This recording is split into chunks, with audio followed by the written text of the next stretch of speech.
Hello hi नमस्कार। आशा करছি ସମସ୍ତେ ଭଲରେ ଥିବେ।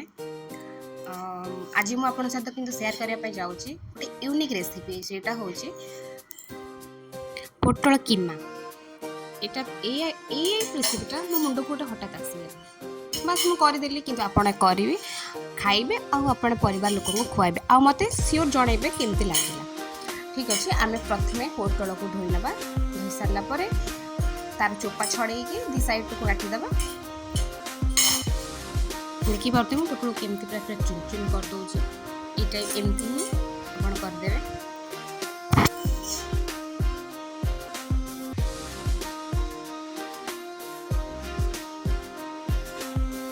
तापर ये जो पोटल को आम चुन चुन करते टे फ्राए करदे।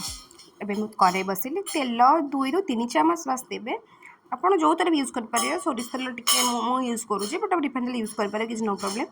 ତାପରେ ଆମେ ଆକୁ 2-3 ଚାମଚ ତେଲରେ ତାପରେ ଗରମ ହେଲା ପରେ ଆମେ ଏଇ ଯେଉଁ ପୋଟଳକୁ ରଖିଥିଲେ ତାକୁ ଆମେ ଭଲସେ ଟିକେ ଫ୍ରାଏ କରିଦେବା। ସେ ଯେମିତି ପୁରା ଡ୍ରାଏ ହେଇଯିବ। କାହିଁକିନା ପିଆଜ ଟମାଟୋ କଞ୍ଚା ଲଙ୍କା ଚୁନ ଚୁନ କରି କାଟିଦେବେ। ତେଲ ଗରମ କରିବେ। ଏଥିରେ ମୁଁ 3 ରୁ 4 ଚାମଚ ତେଲ ନେଇଛି। ବହୁତ କମ୍ ତେଲରେ ଏଇଟା ହେବ ହେଇଯିବ।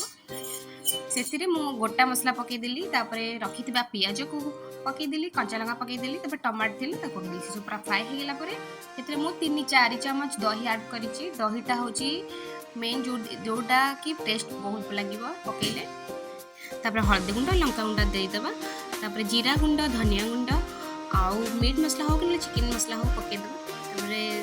पानी टे देवा मसला लगे क्वांटिटी हिसाब से लुण पकईदेबा। पकईकी तो मसला गोटे भलसे कषिदेवा। मसला जो कषि हो जखि था पोटल फ्राए को आम पकईकी भलसे फ्राए करवा 2 मिनट फ्राए स्लाइट पानी देवा लगे फ्राए होगा पानी आप देदेवे। आपकी पानी झोल रखापी चाहते जब पानी टी अधिक देवे ना कम देवे। मुझे गोटे ग्लास पानी देती टी हाई फुटीगला सिम करदे। से होगला काढ़ीदेवा। एथर देखिए होगला। ओल्हेला पूर्व गरम मसला टी पकई बस होगला।